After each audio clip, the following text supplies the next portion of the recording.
তিনাকে সবাই জিজ্ঞাসা করে, হুজুর আপনার গায়ে ঘ্রাণ কিসের ঘ্রাণ? তিনি বলেন, আমি জাগতিক কোনো আতর আমার গায়ে লাগাই নাই, তারপরও আল্লাহ আমার শরীরে ঘ্রাণ যুক্ত করে দিস।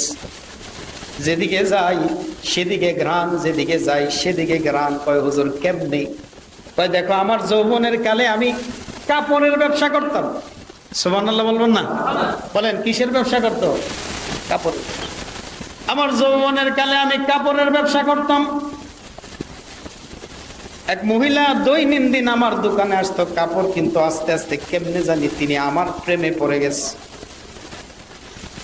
কাস্টমারের সুবাদে তিনি তিনার বাসাতে একদিন আমার ডাইকা নিস, যায় দেখি বাসাতে কেউ নাই, দরজা লক করে দিছে। ওই মহিলা আমার সাথে কুকর্মে লিপ্ত হওয়ার জন্য যত পন্থা আছে সব পন্থা তিনি অবলম্বন করছে। কোনো এমন একটা পন্থা নাই যে পন্থাটারে তিনি বাদ রাখছেন। পরিশেষে আমি চিন্তা করলাম, বুঝে গেলাম এই ফাঁদ থেকে বের হওয়ার আমার আর কোনো রাস্তা নাই। যিনি বার করতে পারবেন তিনি একজন, তিনি কে? কথা বুঝে না মা? জোরে কন, তিনি কে? হঠাৎ করে আল্লাহ তিনার মগজে দিছেন এরকম, তিনি মহিলাকে ডাক দেয়া কয়, আপনার ঘরে কি বাথরুম নাই? কয় আছে। কয় কেন? আমি একটু বাথরুমে যাইতে হবে। তিনি বাথরুমে গেছেন, কষ্ট করে বাথরুম সারছেন, এবং এই তিনার যে পায়খানা ছিল সব পায়খানা গোটা দেহের মাঝে মাখছে। কেন? যে তিনি মৃত্যুর জন্য তৈয়ার আছেন, যে কোনো সময় মারা গেলে ঈমান নিয়ে মারা যাবে, এই জন্য পাপে যাইতে চায় না। এখন ওই মহিলার থেকে বাঁচতে গেলে এই সিস্টেম ছাড়া আর কোনো সিস্টেম নাই। সুবহানাল্লাহ বলবেন না? তিনি চিন্তা করছেন এখন আমার এই সিস্টেম ছাড়া আর কোনো সিস্টেম নাই। এই জন্য তিনি পায়খানা করে গোটা পায়খানা গোটা দেহের সব জায়গার মাঝে লাগাইছে। এখন সুন্দর সুদর্শন যুবকের গায়ে যদি পায়খানা থাকে, পৃথিবীর কোন বিশ্ব সুন্দরী কেউ এই লোকের দেখতে চাইবে? দাঁড়ে যাইতে চাইবে? যখন তিনি পায়খানা গায়ে লাগায়া মহিলার সামনে আসছে, মহিলা ডাক দেয়া গায়ে, তুমি মিয়া পাগল হয়ে গেছো? এই কে কোথায় আছো? তারে তাড়াতাড়ি আমার ঘর থেকে বের করে দাও। এরকম অসভ্য মানুষ, এরকম আনসোশাল মানুষ, এর তাড়াতাড়ি ঘর থেকে বের করো। ওই যুবককে যখন ঘর থেকে বের করে দেয়, পিছনের দিক তাকায়া মনে মনে অসভ্য আমি না, আল্লাহর দরবারে অসভ্য তুমি। সুবহানাল্লাহ বলেন। অসভ্য আমি নই, আল্লাহর দরবারে অসভ্য তুমি।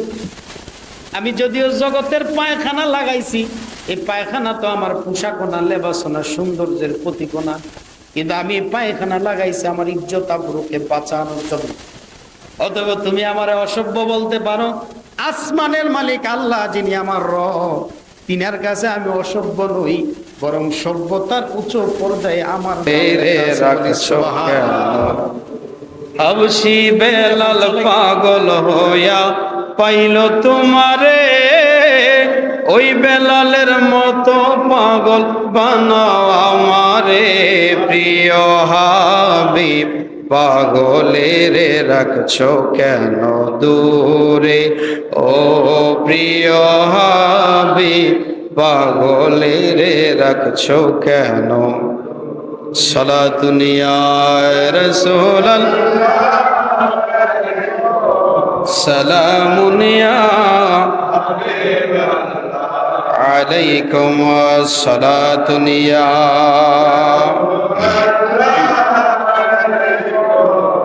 সালামুন ইয়া।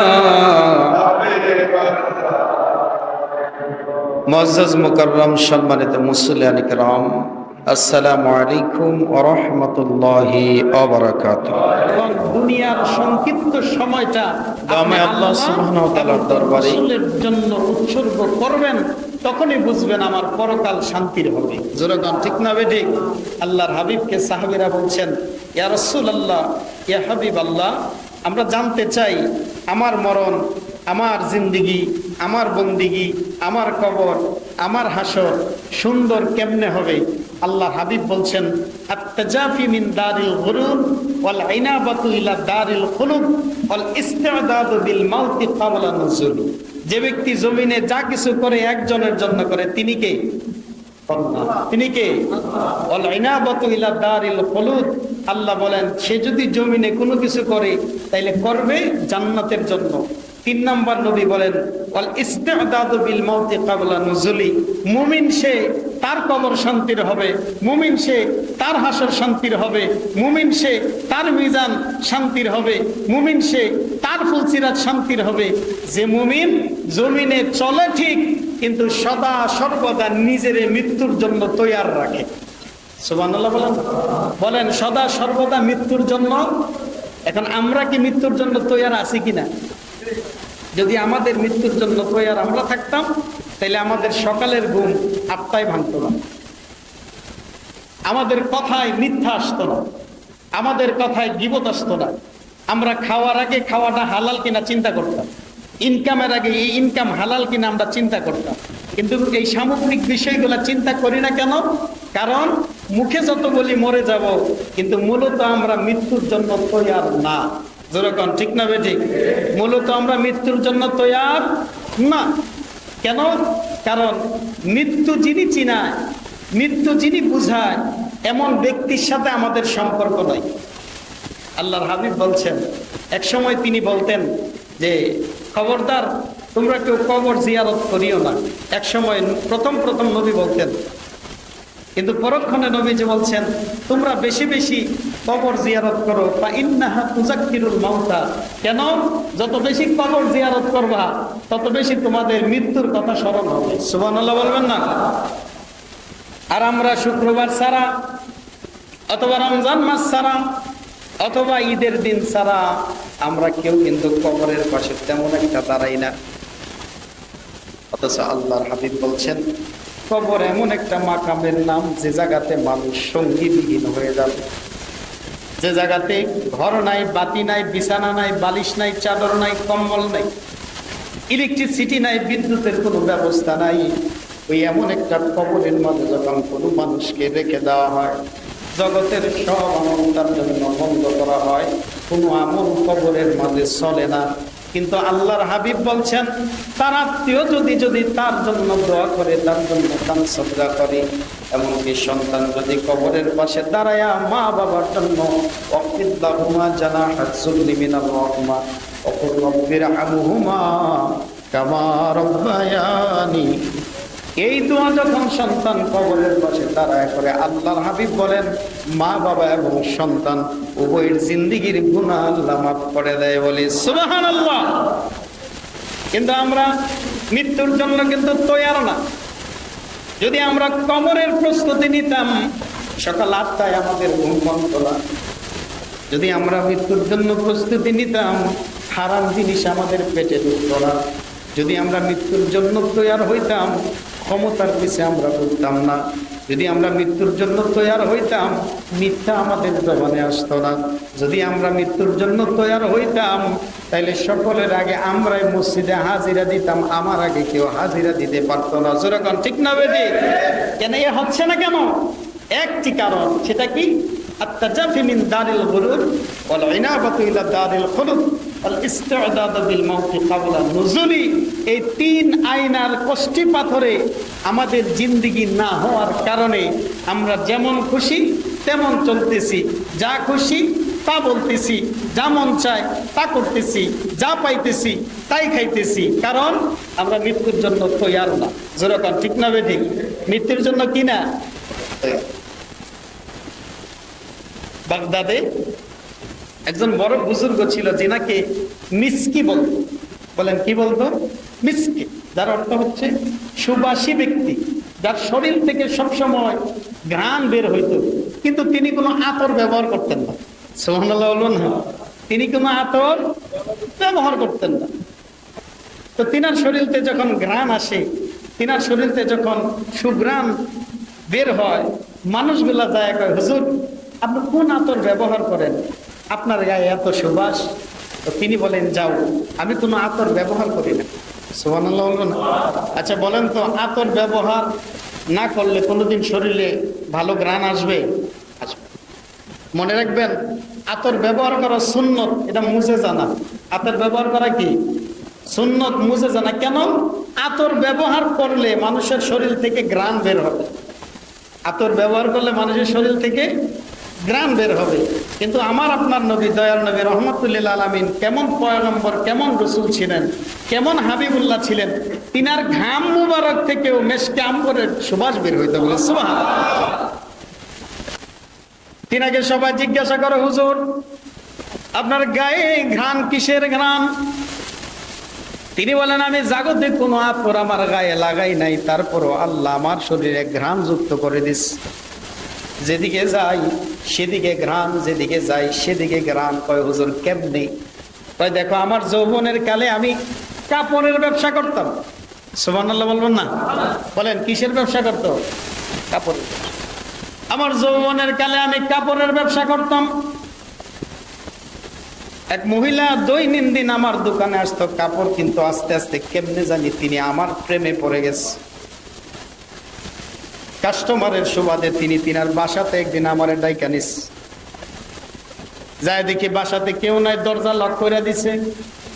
ওই মহিলা আমার সাথে কুকর্মে লিপ্ত হওয়ার জন্য যত পন্থা আছে সব পন্থা তিনি অবলম্বন করছে। কোনো এমন একটা পন্থা নাই যে পন্থাটারে তিনি বাদ রাখছেন। পরিশেষে আমি চিন্তা করলাম, বুঝে গেলাম এই ফাঁদ থেকে বের হওয়ার আমার আর কোনো রাস্তা নাই। যিনি বার করতে পারবেন তিনি একজন, তিনি কে? কথা বুঝে না মা? জোরে কন, তিনি কে? হঠাৎ করে আল্লাহ তিনার মগজে দিছেন এরকম, তিনি মহিলাকে ডাক দেয়া, কয় আপনার ঘরে কি বাথরুম নাই? কয় আছে। কয় কেন? আমি একটু বাথরুমে যাইতে হবে। তিনি বাথরুমে গেছেন, কষ্ট করে বাথরুম সারছেন, এবং এই পিনার যে পায়খানা ছিল সব পায়খানা গোটা দেহের মাঝে মাখছে। কেন? যে তিনি মৃত্যুর জন্য তৈয়ার আছেন, যে কোনো সময় মারা গেলে ঈমান নিয়ে মারা যাবে, এজন্য পাপে যাইতে চায় না। এখন ওই মহিলার থেকে বাঁচতে গেলে এই সিস্টেম ছাড়া আর কোনো সিস্টেম নাই। সুবহানাল্লাহ বলবেন না? তিনি চিন্তা করছেন এখন আমার এই সিস্টেম ছাড়া আর কোনো সিস্টেম নাই। এই জন্য তিনি পায়খানা করে গোটা পায়খানা গোটা দেহের সব জায়গার মাঝে লাগাইছে। এখন সুন্দর সুদর্শন যুবকের গায়ে যদি পায়খানা থাকে, পৃথিবীর কোনো বিশ্ব সুন্দরীকে এই লোকের দেখতে চাইবে, দাঁড়ে যাইতে চাইবে। যখন তিনি পায়খানা গায়ে লাগায়া মহিলার সামনে আসছে, মহিলা ডাক দেয়া, গায়ে তুমি মিয়া পাগল হয়ে গেছো, এই কে কোথায় আছো, তারে তাড়াতাড়ি আমার ঘর থেকে বের করে দাও।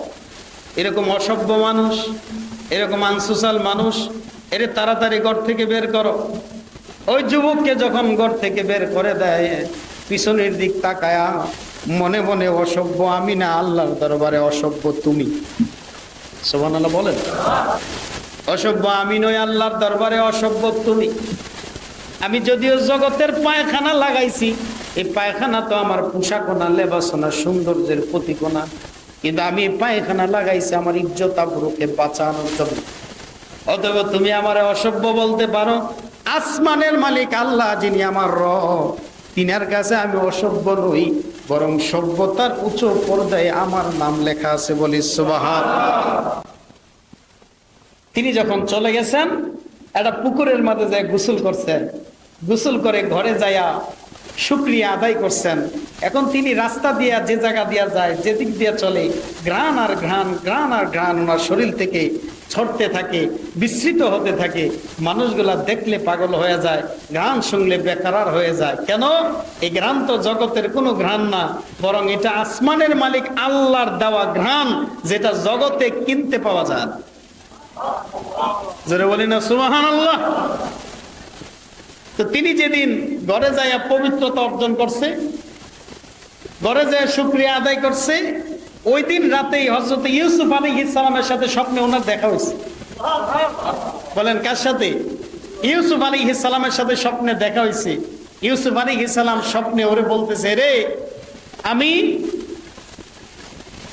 জুলেখা আমার প্রেমে পড়ার কারণে আমি একজন নবী হইয়া যেভাবে নিজের হেফাজত করার জন্য 7 দরজার দিকে দৌড় দিছে, আল্লাহ 7 দরজা উন্মোচন করে দিছে। আমি নবী হইয়া যে কাজ করছি, তুমি নবীর উম্মত হইয়া সে কাজ করছো। সুবহানাল্লাহ বলবেন না? অতএব শুয়ে থাইকো না, দাঁড়াও, বুকের সাথে মুখ বিলাও। ওই মিসকি রহমতুল্লাহ আলাইহি তিনি বলেন, যেদিন ইউসুফ আলাইহিস সালাম বুকের সাথে আমার বুক মিলাইছে, ওদিন ওনার গ্রাম থেকে এমন খুশবু আমার দেহে মিক্স হয়ে গেছে যে এই খুশবু জগতে নাই, যেদিকে যায় মানুষ পাগল হয়ে যায়। ইউসুফ আলাইহিস সালাম থেকে আমার নবীর দাম কম না বেশি? আর এই নবীর উম্মত যদি পরপারের চিন্তা করে পরকিয়া থেকে নিজেকে হেফাজতে রাখে, এই নবীর উম্মত যদি পরকালের চিন্তা করে নিজের চরিত্রকে ঠিক রাখে, মনে রাখবেন এই জগতে তার এত দাম, জগতের আর কারো এত বেশি দাম হওয়ার কথা না। যেরকম ঠিক না হবে ঠিক? মনে রাখবেন হাসরের ময়দানে আমি থাকবো, আপনারাও থাকবেন। হাসরের ময়দানে যত লাইন হবে, একটা লাইন বড় ছোট হবে। এটা কি? হুসনুল খুলুক, সুন্দর চরিত্রের মানুষের অভাব হবে হাসরের ময়দানে। চরিত্র, আমার চরিত্র কি সেটা আমি জানি। মনে রাখবেন, যে ব্যক্তির চরিত্র একবার বিলীন হয়ে যায়, কোটি টাকা সে হারায় ফেললো পায়, কিন্তু চরিত্র গেলে এ লোক আর কোনোদিন সোজা হয়ে দাঁড়াইতে পারে না। এই জন্য পরকালীন চিন্তায় যারা নিজেদের চরিত্রকে হেফাজত করে, নিজের সঙ্গীদেরকে আল্লাহওয়ালাদের সহবতে কাটাবে, নিজের জিন্দেগিকে কোনো না কোনো বুজুর্গের সহবতে কাটাবে আদবের সাথে, মনে রাখবেন তার কবর সহজ হবে, হাসর সহজ হবে, মিজান ফুলসিরাত সহজ হবে। আল্লাহ তাকে জান্নাত দান করবেন, যে জান্নাতের নরমালটা এরকম দুনিয়া নয়, 11 দুনিয়ার সমান একটা জান্নাত হবে। জোরে বললেন সুবহানাল্লাহ। এই জন্য আমাদের সহবত আমাদেরকে মসজিদ থেকে দূর করে দেয়। আমাদের বন্ধুরা আমাদেরকে পাপে নিমজ্জিত করে। আমার বন্ধু আমাকে সিগারেট খাওয়া শিখায়, আমার বন্ধু আমাকে মদ খাওয়া শিখায়, আমার বন্ধু আমাকে বাজে আড্ডা শিখায়। অতএব যে বন্ধুর সাথে গেলে আপনি অপকর্মে নিমজ্জিত হবেন, বুঝবেন এই বন্ধুত্ব দুনিয়ার জন্য, আখেরাতের না। যেরকম ঠিক না বেঠিক? বন্ধু হচ্ছে সে যে আজান দিলে আপনাকে ঘর থেকে মসজিদে নিয়ে আসে। বন্ধু হচ্ছে সে যে ভালো কাজে আপনাকে দাবিত করে। বন্ধু হচ্ছে সে যে আপনাকে উত্তম রাস্তার মাঝে নিজের পরিচালনা করে। আর আমাদের বন্ধুত্ব এরকম, যে বন্ধু একটু বেশি বলে নামাজে লস না, তা আমরা কয়েকজন মিললে তারা আমাদের দল থেকে বাদ দিয়ে দিই। কথাক্ষণ ঠিক না বেঠিক? এবং আস্তে করে কয় সুফি সাবাইছে হেতে। কথাক্ষণ ঠিক না বেঠিক? এটা আমরা বলি। মনে রাখবেন, আপনার সঙ্গী আপনাকে জান্নাতে দিবে। আপনার সহবত, আপনার এই জিন্দেগির এতটুকু সময় কার সাথে কাটাইছেন, এটা যদি নেক্সট সহবত হয়, তাহলে এটা আপনাকে জান্নাতে দিবে। আপনাদেরকে আমি একটা মজার কাহিনী শোনাই। আপনারা সকলে জানেন হুজুর গাউসে পাক রাদিয়াল্লাহু তাআলা আনহু, তিনার ব্যাপারে জগতে বলা হয় যে সমস্ত ওলিদের কাঁধে তিনার কদম। সুবহানাল্লাহ বলবেন না? সমস্ত ওলিদের কাঁধে তিনার কি? এই কথাটা কেন বলেন? বাগদাদে আবু সাইদ আব্দুল্লাহ একজন ব্যক্তি ছিলেন, যিনি হুজুর গাউসে পাকের ক্লাসমেট ছিলেন। সুবহানাল্লাহ বলবেন না? হুজুর গাউসে পাকের কি ছিলেন? ক্লাসমেট ছিলেন। হুজুর গাউসে পাকের আরেকজন ক্লাসমেট ছিলেন, ওনার নাম ইবনে সাকা। তদানীন্তন সময়ে তিনার মতো মেধাবী মানুষ কেউ ছিলই না বাগদাদে। এ আবু সাইদ আব্দুল্লাহ এবং ইবনে সাকা এবং আমার হুজুর সাইয়্যিদানা গাউসে পাক জিলানী আল বাগদাদি রাদিয়াল্লাহু তাআলা আনহু, তিনারা তিনজন ক্লাসমেট। বলেন, তিনারা তিনজন কি? সেখানে শাহ মুহাম্মদ গাউস নামে একজন ব্যক্তি ছিলেন। ওই সময় তিনি গাউস ছিলেন, কিন্তু হুজুর গাউসে পাক তখন ছাত্র ছিলেন, স্টুডেন্ট ছিলেন। সুবহানাল্লাহ বলবেন না? তো পুরো বাগদাদে যখন এই নিউজটা প্রচার হয়েছে, তখন আবু সাইদ আব্দুল্লাহ বলতেছেন, মানুষ বলে বাগদাদে নাকি একজন গাউস আসছে, তিনি নাকি অদৃশ্য হয়ে যায়, আবার দৃশ্যমান হয়ে যায়। তিনার কাছে গেলে নাকি মানুষের আশা পূরণ হয়ে যায়। আমরা তিনও বন্ধুরা মিলা চলো তিনাকে একটু দেখে আসি। সুবহানাল্লাহ বলবেন? তিনাকে একটু দেখে আসি। তখন ইবনে সাকা বলতেছে, শুধু মুখে বললেই তো আল্লাহর ওলি হয় না, বরং তিনারে চিনারও তো দরকার। তো ইবনে সাকা বলতেছে, না আমি যামু, যাইয়া দেখমু এবং তিনারে কিছু প্রশ্ন করবো। যদি আমার দেখা এবং প্রশ্নে উত্তর মিলা যায়, তাহলে বুঝবো তিনি আল্লাহর ওলি। সুবহানাল্লাহ বলবেন? আর আবু সাইদ আব্দুল্লাহ তিনি বলেন যে, দেখেন, তিনি যেহেতু পীর হয়েছেন, বুজুর্গ হয়েছেন, গাউস নামে নিজের প্রচার করছেন, অবশ্যই আপনার জবাব দিবে। তারপর আমারও ইচ্ছা, আমিও কিছু প্রশ্ন তিনাকে করব। এখন দুইও বন্ধু মিলা, ইবনে সাকা এবং আবু সাইদ আব্দুল্লাহ দুইজন মিলা আমার হুজুর গাউসে পাক তখন ছাত্র, তিনারে জিজ্ঞাসা করে, আব্দুল কাদের তুমি কি প্রশ্ন করবা? সুবহানাল্লাহ বলবেন না? আমার হুজুর সাইয়েদনা গাউসে পাক রাদিয়াল্লাহু তাআলা আনহু বলেন, তিনি যে আল্লাহর ওলি এটা চিনতে গেলে আমাকে ওলি হইতে হবে। শেখ সাদি রহমাতুল্লাহ আলাইহি বলেন, ওলি রে ওলিয়ে চিনে। সুবহানাল্লাহ বলবেন না? আর আমরা ফজর পড়লে জোহরের খবর নাই, জোহর পড়লে আসরের খবর নাই, আমরা মাঝে মাঝে ওলি আল্লাহ মাপতাম যাই। কথা কোন ঠিক না বেঠিক? হুজুর গাউসে পাক বলেন, ওলি কে ওলি চিনে? আমি ওলি হইলে না ওলিরে চিনতাম, তা আমি ওই নিয়তে যাব না। তিনি যেহেতু আল্লাহর বান্দা, মানুষ যখন ওনার ভালো বলে, তাহলে একটা কাজ করি, আমি যাইয়া ওনার একটু দেখি, তাহলে আল্লাহর বান্দাকে দেখার সওয়াব আল্লাহ আমার আমলনামাতে দিবে। সুবহানাল্লাহ বলবেন না? মনে রাখবেন, টাকা দিয়ে ভালো হওয়া যায় না, ক্ষমতা দিয়ে ভালো হওয়া যায় না, খাওয়াইয়া ভালো হওয়া যায় না, বরং আল্লাহ থেকে যদি সার্টিফিকেট চলে আসে বান্দাটা ভালো, জগতের তৃণলতা পিপিলিকা পর্যন্ত বলবে আপনি ভালো। সুবহানাল্লাহ বলে। হাদিস আছে, আল্লাহ হাবিব সাল্লাল্লাহু আলাইহি ওয়াসাল্লাম বলছেন, আল্লাহ যদি কোনো বান্দাকে জমিনে পছন্দ করে, তাহলে আল্লাহ জিবরাইলকে বলে, জিবরাইল আমি এই বান্দাটাকে পছন্দ করি, তুমিও করবা। আসমানের যত ফেরেশতা আছে সবাইকে বলবা এই বান্দাটাকে যাতে ভালোবাসে। আর জিবরাইল আসমানের ফেরেশতাদেরকে এই কথা জানাই দিও, জমিনের যত ফেরেশতা আছে সবাইকে যেন বলে আল্লাহ এই বান্দাটাকে ভালোবাসে, তোমরাও ভালোবাসিও। জগতের সবার দিলে দিলে দিলে দিলে এই খবর পৌঁছায় দিবা যে আল্লাহ তাকে ভালোবাসে। যখন ফেরেশতা সকলকে ভালোবাসার কথাটা দিলে দিলে প্রথিত করে দেয়, তখন সে ব্যক্তি গাউসে আজম হয়ে যায়। সুবহানাল্লাহ বলবেন না? তখন তিনি কুতুবে বাঙ্গাল হয়ে যায়, তখন তিনি শাহজালাল হয়ে যায়। তখন মানুষ পেয়ার আহমদ বাগদাদির রূপ নেয়, শায়খুল কুরা সুবহান শাহর রূপ নেয়, নুরুদ্দিন মারুফ বন্দিশার রূপ নেয়, ইমাম উদ্দিন রাজাপুরীর রূপ নেয়। তখন মানুষগুলো আল্লাহ ওয়ালা হয়ে যায়। সুবহানাল্লাহ বলবেন না?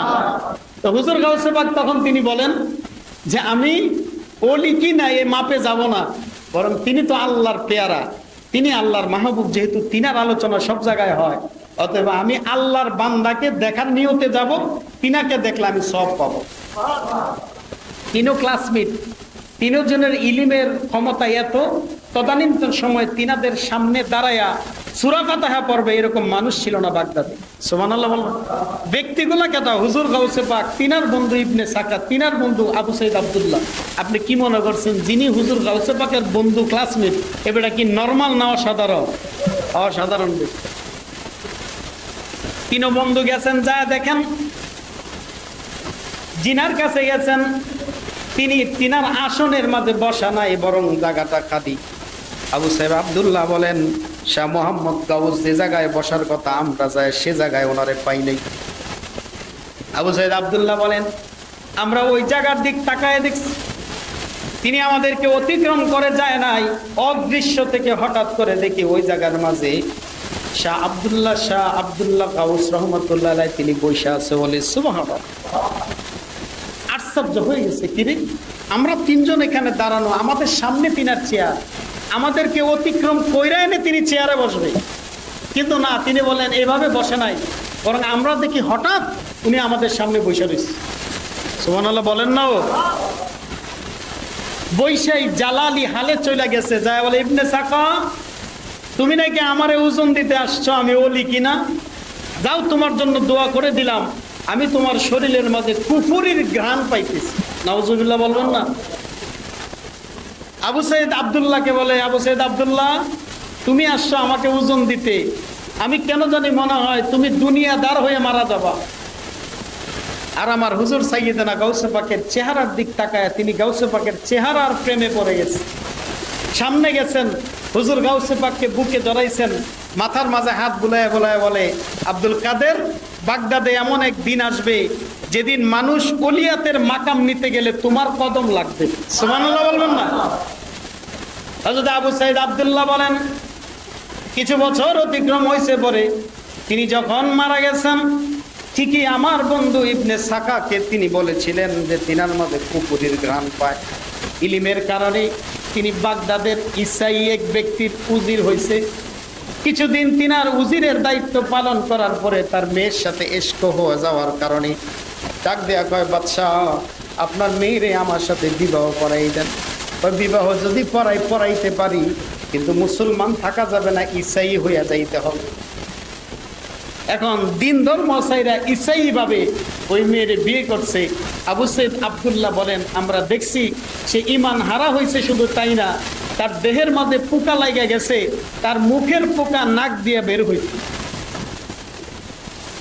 কেন? মনে রাখবেন, সহিহ মুসলিম এবং বুখারী দুইজন মুতাওয়াতির হাদিস এখানে বর্ণনা করছেন। ফাআযানতু বিল হারব, আল্লাহ বলেন যখন ওলি আল্লাহর বেয়াদবি হয়ে যায়, তিনারা যুদ্ধ ঘোষণা করে না, বরং আল্লাহ নিজে তার বিরুদ্ধে যুদ্ধ ঘোষণা করে। ফলে তার ঈমানও যায়, আমলও যায়, ইজ্জতও যায়, সম্মানও যায়, তাকাব্বুরি যায়, সব চলে যায় যদি কোনো ওলি আল্লাহর সাথে কোনো ব্যক্তির বেঈমানি হয়ে যায়, দুশমনি হয়ে যায়। আবু সৈয়দ আব্দুল্লাহ বলেন, আমার একটা সময় এরকম আসছে যে আমি দুনিয়াদার হয়ে গেছি, বাগদাদের বাদশাহের আমি উজিরে আজম হইছি, আমার কান পর্যন্ত অর্থ সম্পদের মালিক আমি হইছি, কিন্তু আমার ছেলে আমার মেয়েগুলা ফজরের ঘুমের থাকে, ডাকলে তারা ঘুম থেকে উঠে না।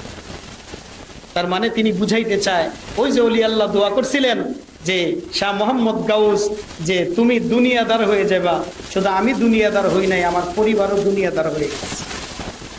আপনি যখন ফজরের আজান শুনেও ঘুমান, আপনি ভাইবেন না আপনি ইমানদার আছেন, আপনার ভিতরও দুনিয়া কাজ করে। যদি দুনিয়া কাজ না করতো তাহলে ফজরে আপনি মসজিদে আসার কথা, জোহরে আসার কথা, জুমাতে আসার কথা, আসরে আসার কথা, মাগরিবে আসার কথা, এশাতে আসার কথা। আসি না, এটাই প্রতিমায়িত হয়। দুনিয়া আমাদের দিলে আছে, পরকাল আমাদের দিলের মাঝে আসতে ক্ষণ কে আরে যেরকম পরকাল আমাদের দিলের মাঝে নাই। আবু সৈয়দ আব্দুল্লাহ এখন বলতেছেন, শোনো, আমি বেঁচে ছিলাম তখন দেখতাম হুজুর সাইয়েদনা গাউসে পাক এর মিম্বরে দূর দূর থেকে মানুষ আসে।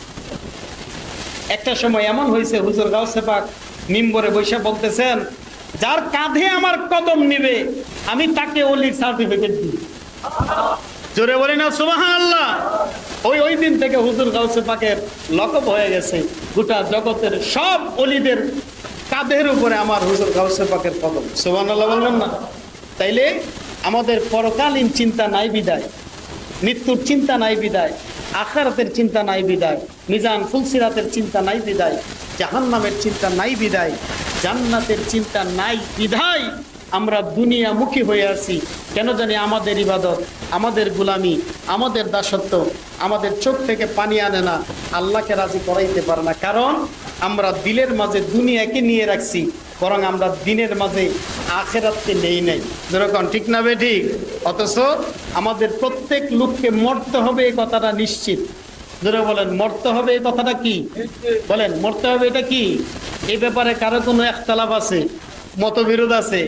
যে জিনিসটা নিশ্চিত সে জিনিসটার জন্য আমরা পাগল হইতেছি না, অথচ দুনিয়ায় থাকতে পারবো না, এটা থাকা অনিশ্চিত, এটার জন্য আমরা সবাই পাগল হয়ে আছি। যেরকম ঠিক না বে ঠিক? অথবা বাইরে আমার বন্ধুরা আমার, আমাদের উচিত আখিরাতের চিন্তাটা আমাদের দিলে আনা, আমাদের উচিত কবরের চিন্তাটা আমাদের দিলে আনা, আমাদের উচিত আল্লাহ যে মায়া করে দুনিয়াতে আমাদেরকে পাঠাইছেন এই চিন্তাটা আমাদের দিলের মাঝে, মগজের মাঝে জায়গা দেওয়া।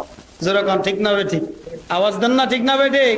বাইরে আমার বন্ধুরা আমার, আমাদের জান যিনি গ্রহণ করবেন, নিয়ে যাবেন, তিনার নাম মালাকুল মউত হযরতে আজরাইল আলাইহিস সালাম। আল্লাহ 4 জন ফেরেশতা বড় বানাইছেন, তার মাঝে হযরত আজরাইল একজন, যিনাকে দায়িত্ব দিয়েছেন গোটা দুনিয়ার সব মানুষের জান, যার জীবন আছে তার জান কবজ করে।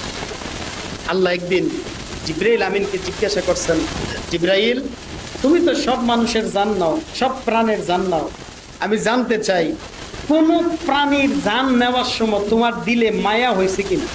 সুবহানাল্লাহ বলবেন না? জিবরাইল আমিন বলেন, রব্বুল আলামিন, আপনি মায়া ছাড়াই আমারে বানাইছেন, যদি আমার মায়া লাগতো তাহলে জগতের মানুষের জান আমি নিতে পারতাম না। সুখের সময় শুধু সুখের নৌকায় কোনো মানুষ উঠে, আমি জান নিয়ে আনিস। কিন্তু আল্লাহ, আপনি যত জান আমাকে কবজ করতে বলছেন, একটি মাত্র জান নেওয়ার সময় আমার বড় মায়া হয়েছে, আবার আরেকটি জান যখন আমি নিব তখনও আমার দিলে মায়া হয়েছে। দুইবার সৃষ্টি জগতের কাছে যাওয়ার, জীবন নেওয়ার সময় আমার দিলে মায়া হয়েছে। কই সেটা কার জান নিতে তোমার দিলে মায়া হয়েছে? কয় আল্লাহ, একটা প্লাবনের মাঝে নৌকা ডুবে গেছে, সমুদ্রের মাঝে হাবুডুবু সব মানুষকে মৃত্যুবরণ করতেছিল। একটা মহিলা সন্তান সম্ভবা, আপনি সন্তান ওই মহিলার পেটের ভিতরে, আপনি আমাকে হঠাৎ করে বলেছেন ওই মহিলাটার জান কবজ করতে। আল্লাহ, আমি চিন্তা করলাম পেটের বাচ্চাটা তো জীবিত, এই মহিলারা যদি আমি জান নিয়ে নেই তাহলে এই বাচ্চার ভরণ পোষণ কে করবে? কিন্তু আল্লাহ আপনি হুকুম করছেন, আমি মহিলার জান নিছি। আল্লাহ বলেন, আর কোন সময় জান নিতে কষ্ট হয়েছে? ওই আল্লাহ, সাদ্দাত নামের এক জালেম, যে নাকি জমিনের মাঝে চলা অবস্থায় আপনার সাথে যুদ্ধ ঘোষণা করে নিজে জান্নাত বানাইছে, জান্নাতে বসবাস করবে এমন চিন্তা সে নিয়েছে। জান্নাত বানানো শেষ, যখন সে জান্নাতের মাঝে প্রবেশ করবে, এখনো এক পা জান্নাতের দরজায় রাখে নাই, আপনি মাওলা বলছেন তার জানটাকে কবজ করবে। আল্লাহ যদিও সে বেদিন, যদিও ইমানদার না, আপনার সাথে যুদ্ধ ঘোষণা করছে, আপনার সাথে টাক্কর লাগায়া জান্নাত বানাইছে, কিন্তু আমার কষ্ট হলো এত সুন্দর করে জান্নাত বানায়া জান্নাতে যাওয়ার আগে তার জানটা আপনি নিতে বলছেন, এই জন্য আমার বড় মায়া হইছে।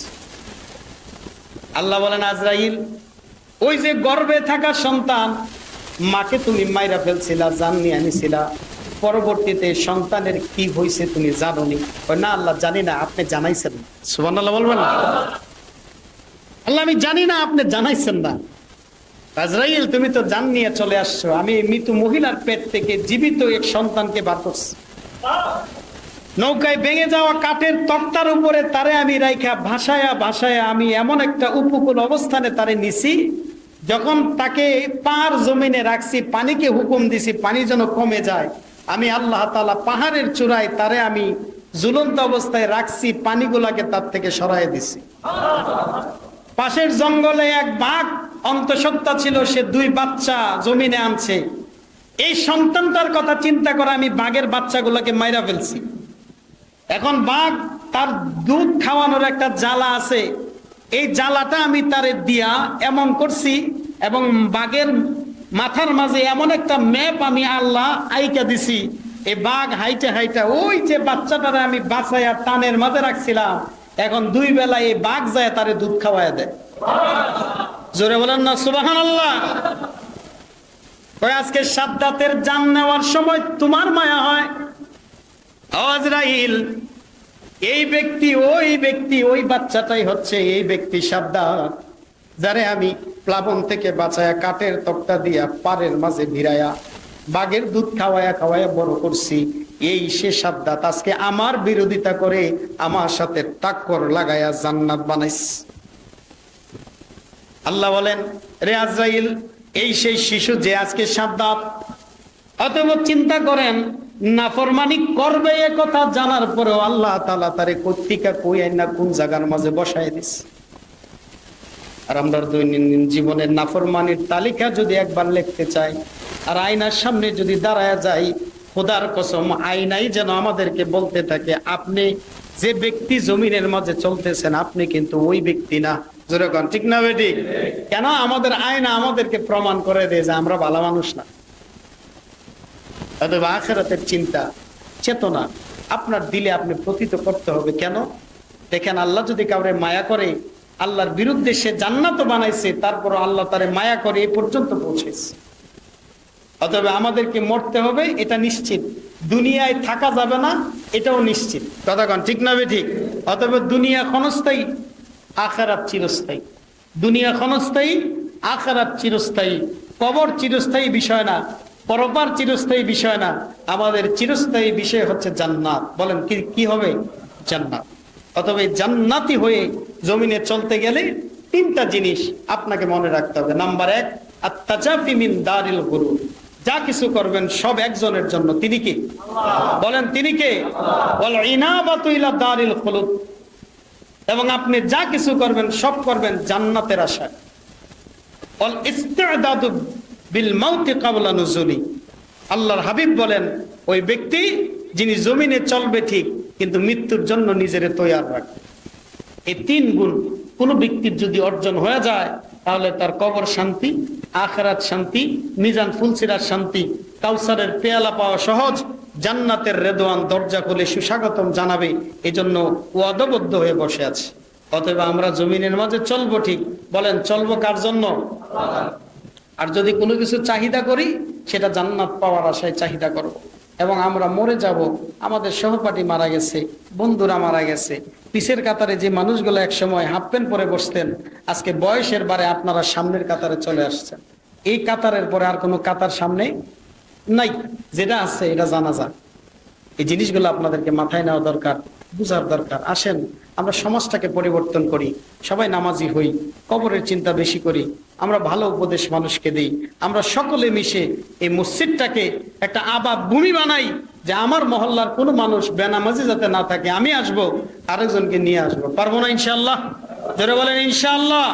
আল্লাহ তাআলা আমাদের সকলকে এই মৃত্যুর জন্য তৈয়ার থাকার তৌফিক যাতে দান করে। আল্লাহ বলেন আল্লাযীনা আমানু আশাদ্দু হুব্বাল লিল্লাহ, যারা ঈমানদার তারা আল্লাহর জন্য সব করবে, এটা ঈমানদারের ওয়াদা। এই জন্য আল্লাহ তাআলা যাতে তিনাকে রাজি করার জন্য, তিনার হাবিবকে রাজি করার জন্য জমিনের যাবতীয় কর্ম আমাদের দ্বারা আল্লাহ যাতে সম্পাদন করে, আল্লাহ আমাদের সকলকে তৌফিক দান করুক। জোরে বলে আমিন। ওয়া আখিরি দাওয়ানা আনিল হামদুলিল্লাহি রাব্বিল আলামিন।